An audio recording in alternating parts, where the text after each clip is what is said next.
नमस्कार, मैं रवीश कुमार। सूचनाओं की रफ्तार इतनी तेज हो चुकी है कि किसी मुद्दे पर बात करना और बात नहीं करना दोनों ही बराबर हो चुका है।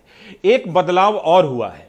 राज्य की सत्ता की तरफ से और उसकी खुशामद में ऐसी सूचनाएं पैदा की जा रही हैं जो दरअसल सूचनाएं हैं ही नहीं, जिनका काम जरूरी मुद्दों से जुड़ी सूचनाओं पर पर्दा डालना है।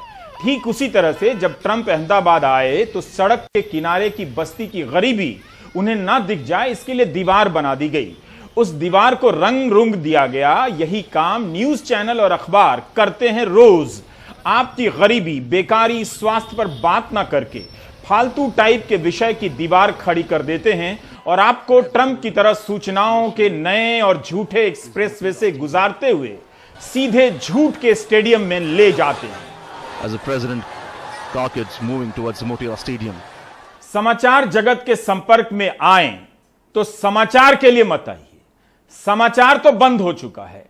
प्रोपेगेंडा का खेल अगर नहीं समझेंगे तो जल्दी ही 200 रुपए लीटर पेट्रोल खरीदेंगे और बोल नहीं पाएंगे। किसी को भी न्यूयॉर्क टाइम्स के नाम से छपी इस खबर को देखकर समझ जाना चाहिए था कि फर्जी है।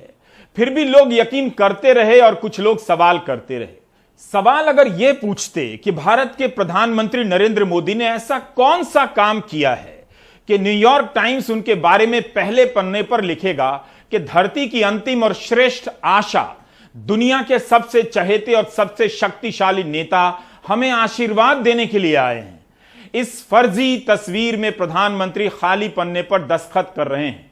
कोई भी समझ सकता था फर्जी है, लेकिन यह किसने किया, कहां से शुरू हुआ, इन दोनों बातों की जानकारी धरती के पहले और अंतिम जीरो टीआरपी वाले इस एंकर को नहीं है। व्हाट्सएप यूनिवर्सिटी के अंकिलों ने इस पर यकीन कर भी लिया। आज न्यूयॉर्क टाइम्स ने अपने ट्विटर हैंडल से इसका खंडन कर दिया। कहा है कि यह फेक है। कहने का मतलब है कि फेक न्यूज के कारण आए दिन बदनामी होने लगी है। भारत सरकार के पास भी ऐसी गलत चीजों को फैक्ट चेक करने का सिस्टम है। हालांकि इसके ट्विटर पर लिखा है कि उसका काम सरकार की नीतियों को लेकर फैलाई जा रही गलत जानकारियों से सावधान करना है, लेकिन पीआईबी फैक्ट चेक के हैंडल से कुछ ऐसे फेक न्यूज का भी पर्दाफाश किया गया है जिनका संबंध सरकार की नीतियों से नहीं है।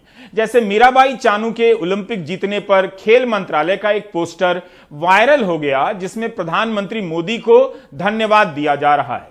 पीआईबी ने इसका फैक्ट चेक किया, तब फिर पीआईबी न्यूयॉर्क टाइम्स को लेकर भी फैक्ट चेक कर सकती थी।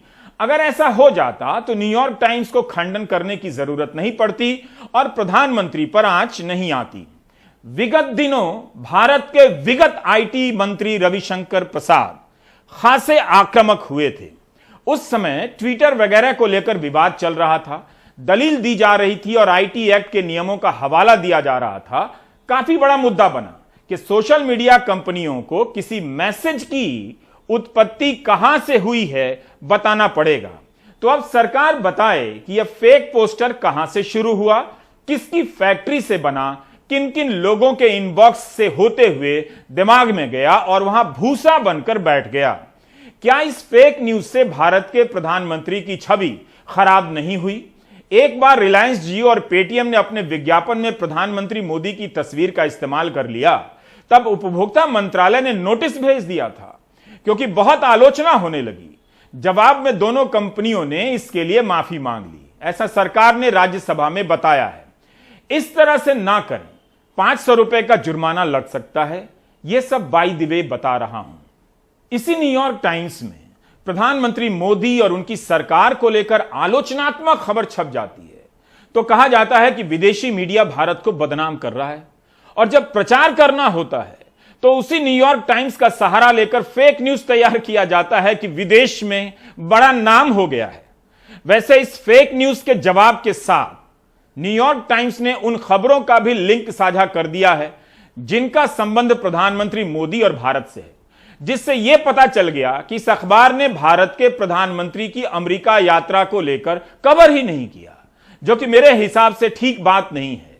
हम लोग बाइडेन या ट्रंप आते हैं तो लौट जाते हैं। वैसे प्राइम टाइम के शुरू में हमने सूचनाओं की तेज रफ्तार का जिक्र इसलिए किया